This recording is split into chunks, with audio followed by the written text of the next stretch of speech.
안녕하세요. 네, 오랜만에 인사를 드리는 것 같습니다. 요즘은 주로 낭독을 해서 그냥 예쁜 영상과 잔잔한 영상과 함께 제 글의 낭독을 올려드리거나, 요즘은 아시는 분도 계시겠지만 제가 안동 작업실에 주로 가 있어요.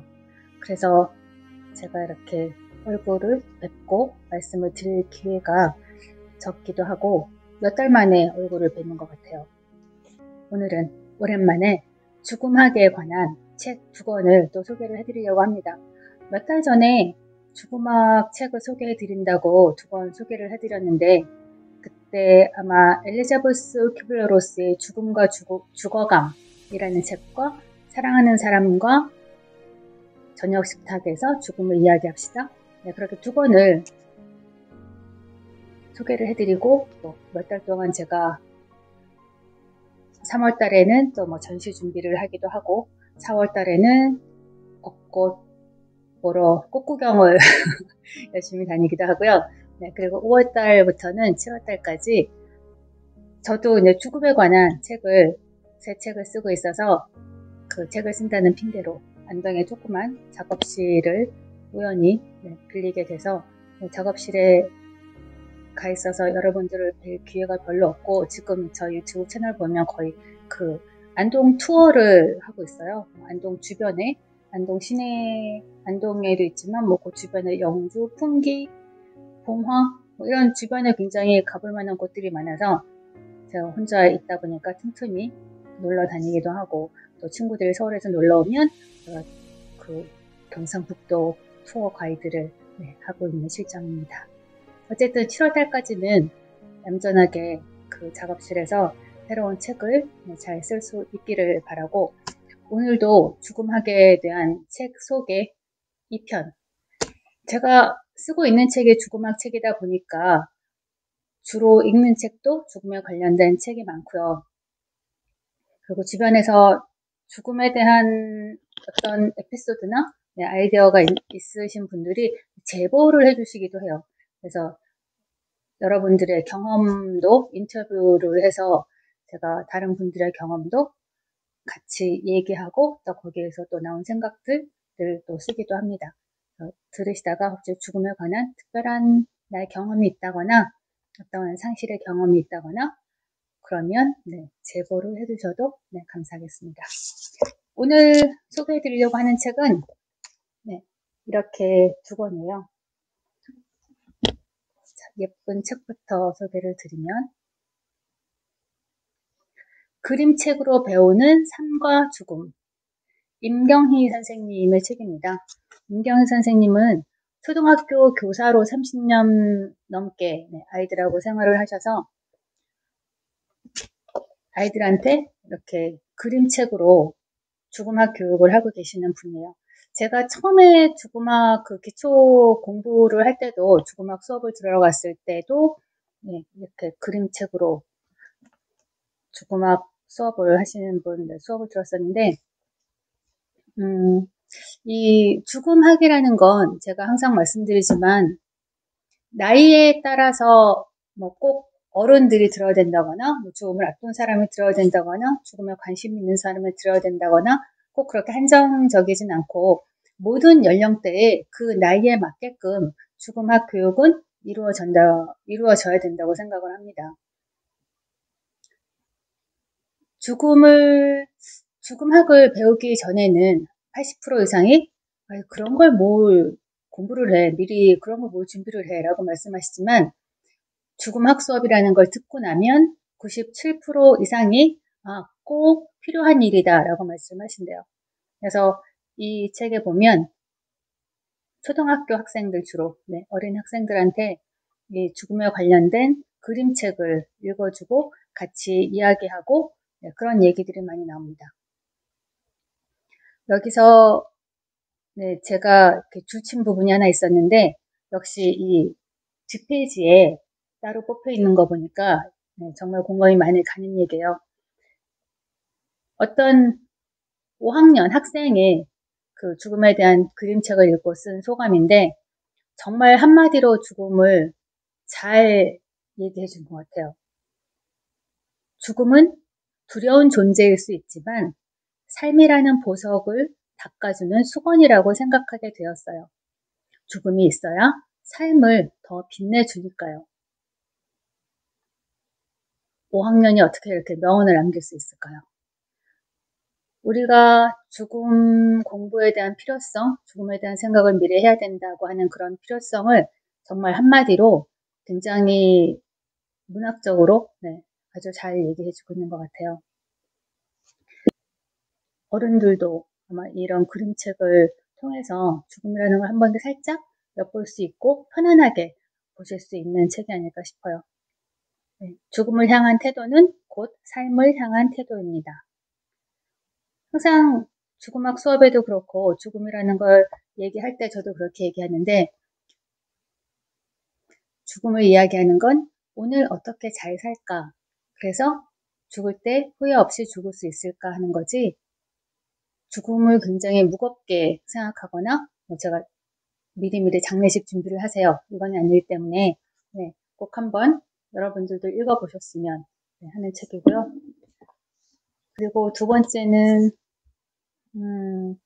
이건 소설이라고 하는데 굉장히 자전적인 소설인 것 같아요.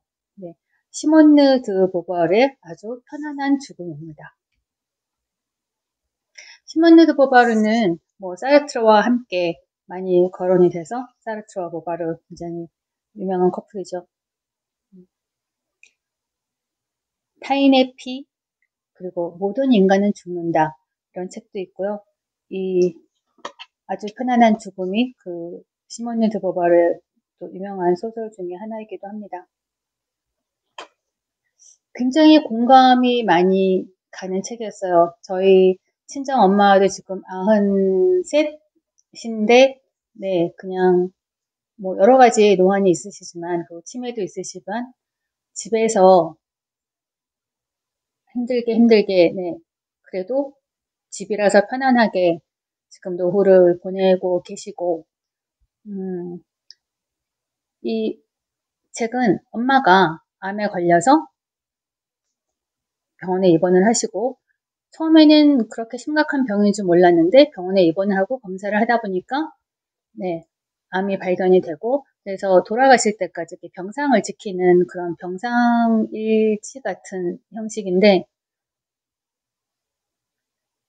뒤에 있는 걸 요점으로 되어 있는 걸 읽어드릴게요. 엄마를 지키는 것, 그것만이 내 유일한 목표였다. 죽음의 순간에 이루어지는 인간 존재의 아름다운 연대. 엄마가 암에 걸렸다. 엄마와의 관계가 소원했던 나는 병상을 지키며 서서히 죽어가는 엄마를 곁에서 지켜본다.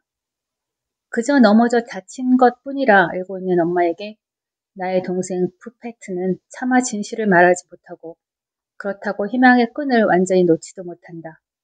나는 죽음을 향해 가는 엄마를 바라보며 그녀에게서 한 여성의 삶을 읽어낸다.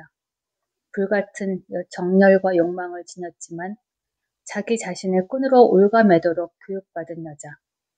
뒤틀리고 훼손당한 끝에 자기 자신에게조차 낯선 존재가 되어버린 한 인간.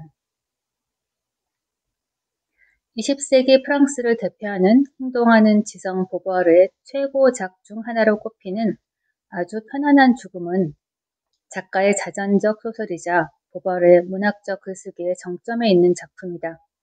제2의 성이 작가의 철학적 글쓰기를 대표한다면 이 작품은 작가가 천착해온 실존주의라는 주제를 문학의 영역으로 끌어온다.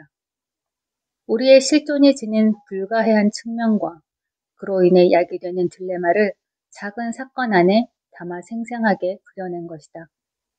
작가는 여기서 더 나아가 실존의 모순적 특성이나 서로 다른 삶을 사는 인간 사이의 갈등을 넘어서 인간 존재가 서로의 자유를 존중하며 공존할 수 있는 길을 모색하고자 한다. 이 책을 읽고 제가 마지막에 굉장히 또 충격적인 문장이 하나 있었는데 제목은 굉장히 아주 편안한 죽음이에요. 그래서 이 어머니가 병상에서 그래도 마지막엔 딸들의 보살핌을 받으면서 편안하게 돌아가셨나? 라고 생각하면서 읽었었는데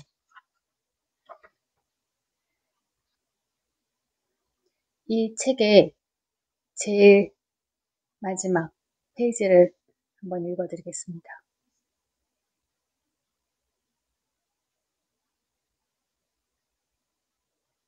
자연스러운 죽음은 없다.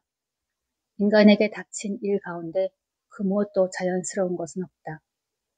지금 이 순간 인간으로 존재하고 있다는 것, 이는 그 자체로 세상에 문제를 제기하는 것이다.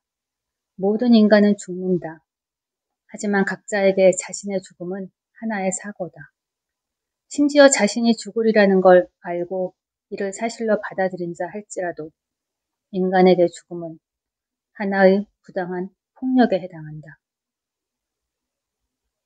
이 책의 제일 마지막 문장이 인간의 죽음은 그 사람에게는 부당한 폭력이 제일 마지막 단어예요. 이 책에. 굉장히 이 문장을 읽으면서 약간 충격적인 느낌이 들었었어요. 아무리 편안하게 죽는다고 해도 우리가 죽음을 잘 준비하고 당하는 죽음이 아니라 맞이하는 죽음을 또 준비를 잘 한다고 해도 결국은 마지막에 그 당사자한테는 부당한 폭력일 수도 있겠다는 생각이 들기는 하더라고요. 그래서 이 책을 읽으면서 굉장히 많은 생각을 하게 되고, 이 마지막을 병원에서 이렇게 투병을 하면서 마지막 촛불이 꺼져가는 느낌이 이 책을 보시면 잘 느끼실 수 있을 것 같아요. 오늘은 책을 2권을 소개를 해드렸습니다. 그림책으로 배우는 삶과 죽음, 아주 편안한 죽음, 둘 다 한번 읽어보시기를 추천드립니다.